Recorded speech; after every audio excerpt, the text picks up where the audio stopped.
Nobody tells you this before arriving in Australia. Life does not slow down because people decide to relax. It slows down because everything around you quietly encourages it. You notice it in the way mornings begin, the way conversations pause, and the way nobody rushes to prove anything. This feeling builds before you understand it. The adjustment happens beneath conscious awareness, operating through thousands of small environmental cues that your nervous system registers before your mind can articulate them. You walk into a coffee shop and nobody is tapping their foot impatiently in line. You sit in traffic and notice the absence of aggressive lane changes and angry honking. You attend a meeting and people actually wait for others to finish speaking before jumping in with their points. None of these moments feel significant individually, but they accumulate into an atmospheric shift that your body recognizes even when your brain is still trying to figure out what feels different. Americans especially notice this because the contrast is so stark, though they often can't name exactly what changed. They just know that their shoulders sit differently, their breathing runs deeper, and their internal monologue isn't constantly calculating the fastest route or most efficient approach. Australia doesn't announce this quality or market it as a feature. It simply exists as the baseline reality, and anyone spending enough time there inevitably adapts to match it, often without realizing the adaptation is happening until they leave and feel the jarring contrast of returning to environments that operate at a fundamentally different frequency and expect a different level of constant alertness. In many places, calm feels scheduled. In Australia, it feels baked in. Shops open without urgency. People walk without scanning their phones every second. Even busy streets feel breathable. Nothing dramatic happens, yet the atmosphere stays steady. Over time, this consistency reshapes how your days feel. The reliability of the calm is what makes it transformative. It's not that Australians never experience stress or pressure. They obviously do, but the baseline they return to between stressful moments sits lower than what most Americans are accustomed to carrying as their normal state. There's less ambient anxiety in public spaces, less performative busyness, less sense that everyone is racing against invisible deadlines that determine their worth. This lower baseline creates different possibilities for how days unfold. You can have a genuinely relaxed morning without feeling guilty that you should be doing more. You can take a proper lunch break without worrying that colleagues will judge your commitment. You can leave work on time without elaborate explanations or apologies. These individual permissions don't feel revolutionary in the moment, but cumulatively, they reshape your relationship with time and productivity. Americans often describe feeling like they've been holding their breath for years without realizing it, and Australia is the first place where they finally exhaled fully and discovered what breathing normally actually feels like. The consistency is crucial. It's not just that calm moments exist, but that they're reliable and predictable rather than rare treats you have to fight for or justify. That reliability allows your nervous system to actually settle, rather than staying perpetually braced for the next demand or emergency that requires immediate response and maximum effort. Work culture plays a role, but not in the way people assume. It is not about fewer hours or lighter effort. It is about boundaries being respected quietly. When the workday ends, people mentally leave it behind. That separation changes evenings, sleep, and energy without needing motivation speeches. The boundary enforcement happens through social norms rather than explicit rules, which makes it surprisingly powerful. Nobody needs to tell you not to send emails at 9 p.m. You simply notice that nobody else does, and doing so yourself would violate an unspoken agreement about what work is allowed to claim from your life. Colleagues don't brag about working late or through weekends. There's no competitive martyrdom around who sacrificed most for their job. Success exists and ambition matters, but they're measured differently than Americans typically expect. Good work during reasonable hours gets respected more than excessive hours of mediocre output. Efficiency matters more than performative dedication. Results count more than visible struggle. This different value system frees Americans from patterns they didn't realize were optional. They discover they can be productive without being constantly available. They learn that boundaries protect, rather than limit, their professional effectiveness. They realize that well-rested, balanced employees actually produce better work than exhausted ones running on adrenaline and caffeine. The mental shift this creates extends far beyond work itself. When your evenings genuinely belong to you, when your weekends aren't interrupted by work thoughts and emails, when your sleep isn't disturbed by anxiety about tomorrow's demands, your entire system functions differently. Energy returns. Creativity emerges. Relationships deepen.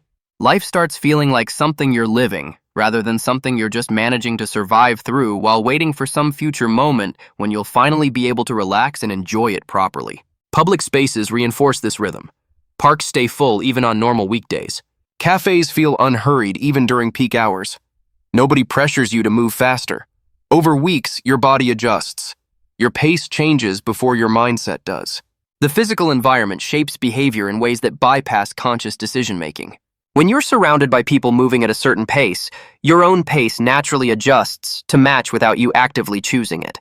When the cafe you're sitting in doesn't give off subtle signals that you should hurry up and leave to make room for other customers, you stay longer and actually finish your coffee while it's still hot.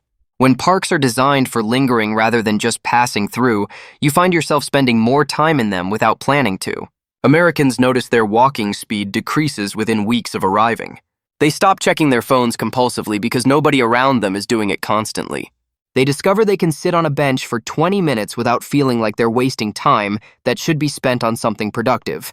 The bodily adjustment precedes the mental one, which is why many Americans experience the shift without fully understanding it at first. Their nervous system recalibrates to the new environmental baseline before their thoughts catch up. They just notice they're sleeping better, feeling less tense, moving through days with less internal friction. The cognitive understanding of what changed comes later, often only when they leave Australia and feel their body immediately tense up again in response to the different pace and energy of their next environment. That contrast finally makes visible what had become invisible through familiarity: the profound impact that environmental rhythm has on physiological state, which in turn shapes everything from decision-making to emotional regulation to relationship quality in ways most people never consciously recognize while it's happening. If you notice these details, you understand this channel.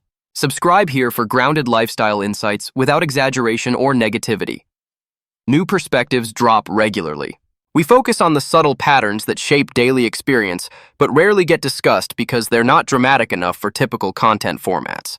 These observations come from paying attention to how life actually feels rather than how it's supposed to feel or how it looks in carefully curated presentations.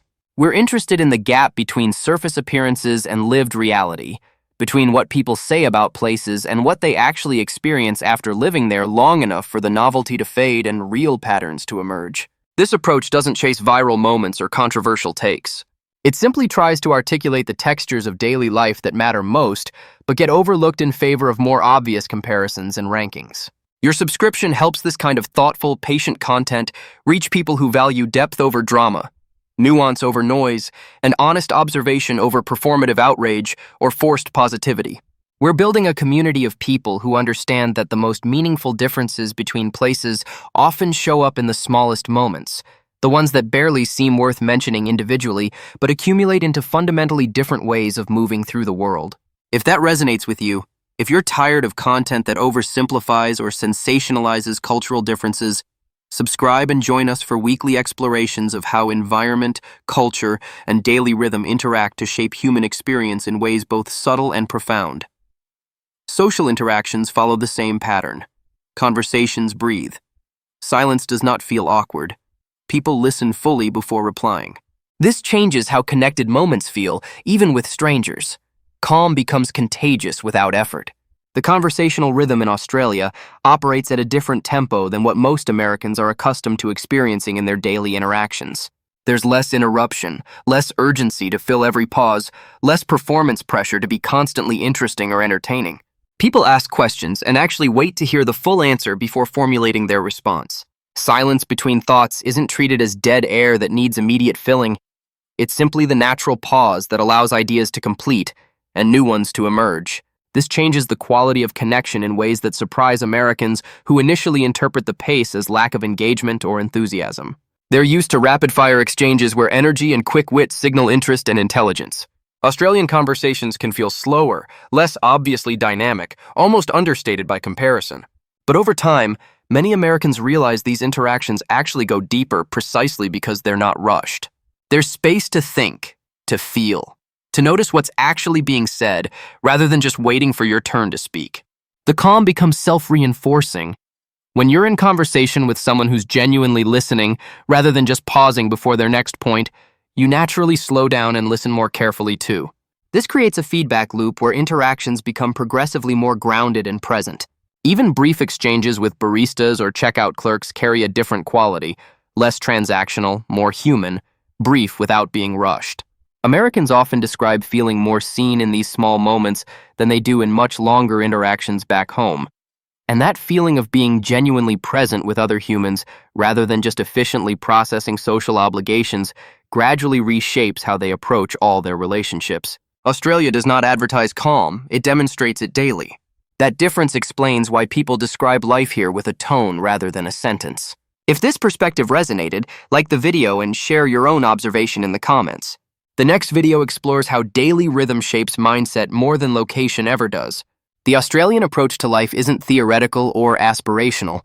It's simply how things function at the ground level, embedded in countless small interactions and environmental features that combine to create an atmosphere that can't be reduced to bullet points or quick explanations.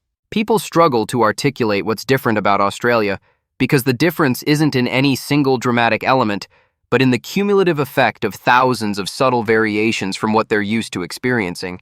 The calm isn't a tourist attraction or a lifestyle brand.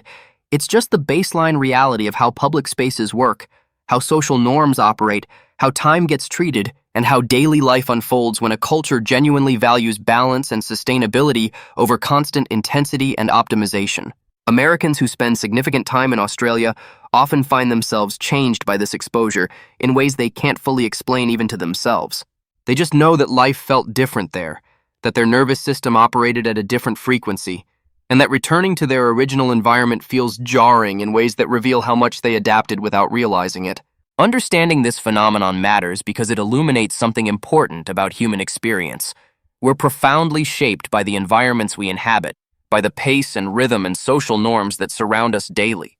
Those influences work beneath conscious awareness, reshaping our physiology, psychology, and behavior in ways we only recognize when the environment changes and we suddenly feel out of sync with our surroundings. Australia offers a particularly clear example of this dynamic because it's similar enough to American culture to feel accessible, but different enough in its underlying rhythm to create noticeable effects on anyone staying long enough to adapt. That makes it an ideal case study for understanding how place shapes person, how environmental factors influence internal experience, and how the texture of daily life ultimately matters more than most people realize when they're making decisions about where to live and how to structure their existence.